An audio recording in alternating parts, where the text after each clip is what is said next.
शिव पुराण कोटि रुद्र संहिता अध्याय 14वां सोमनाथेश्वर की उत्पत्ति। सूत जी बोले, हे ऋषियों, अब मैं आपको सोमनाथ नामक ज्योतिर्लिंग की महिमा के बारे में बताता हूँ। प्रजापति दक्ष ने अपनी अश्विनी रोहिणी नामक 27 पुत्रियों का विवाह चंद्रमा से कर दिया, जिन्हें पाकर चंद्रमा की शोभा बढ़ गई। अपनी सभी पत्नियों ने चंद्रमा रोहिणी से अधिक प्रेम करते थे, इसीलिए अन्य सभी दुखी रहती थी। एक दिन उन्होंने अपने पिता को इस विषय में बताया। तब प्रजापति दक्ष चंद्रमा को समझाने लगे।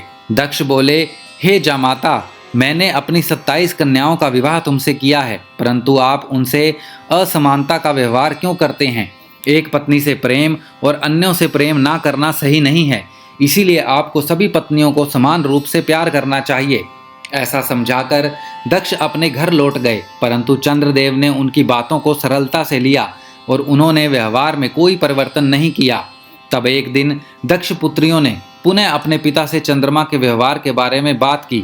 यह जानकर प्रजापति दक्ष को क्रोध आ गया और उन्होंने चंद्रमा को क्षीण व मलिन होने का शाप दे दिया।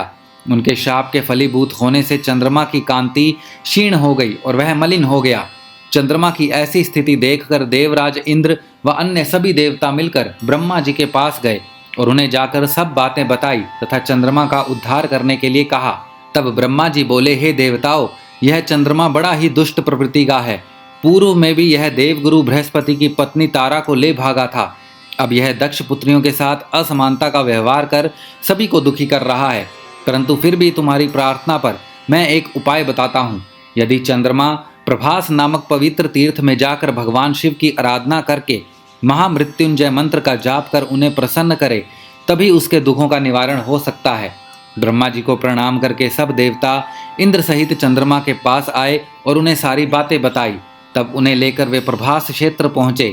वहां जाकर चंद्रमा ने विधि विधान से त्रिलोकीनाथ भगवान शिव का पूजन किया और आसन पर बैठकर महामृत्युंजय मंत्र का जाप करने लगे। इस प्रकार वे दृढ़ता पूर्वक मंत्र का जाप करते रहे। 10 करोड़ जाप पूरा होते ही भगवान शिव प्रसन्न होकर चंद्रमा के सम्मुख प्रकट हो गए। उन्होंने चंद्रमा से मनोवांछित वस्तु मांगने के लिए कहा।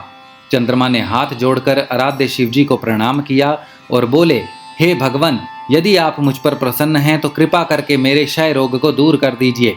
तब भगवान शिव बोले, हे चंद्रमा, मैं प्रजापति दक्ष के शाप को समाप्त नहीं कर सकता, पर उसका प्रभाव कम कर सकता हूँ। माह के कृष्ण पक्ष में 15 दिनों में तुम्हारी कलाएं क्षीण होंगी तथा शुक्ल पक्ष के 15 दिनों में ये कलाएं बढ़ेंगी।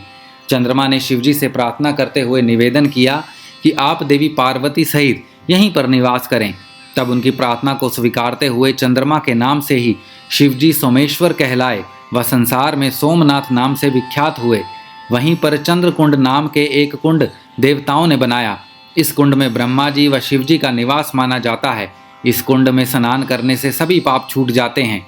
6 मास तक इस पवित्र कुंड के जल में स्नान करने से असाध्य रोगों से भी मुक्ति मिल जाती है तथा मनोवांछित फल की प्राप्ति होती है। भगवान शिव के आशीर्वाद से चंद्रमा निरोग हो गए और पहले की भांति अपना कार्य करने लगे। इस प्रकार मैंने सोमनाथ की उत्पत्ति के बारे में तथा सोमेश्वर ज्योतिर्लिंग के बारे में बताया। इस कथा को सुनने, पढ़ने अथवा दूसरों को सुनाने से अभीष्ट फल की प्राप्ति होती है और पाप से मुक्ति मिल जाती है। कोटि रुद्र संहिता अध्याय 14वां समाप्त।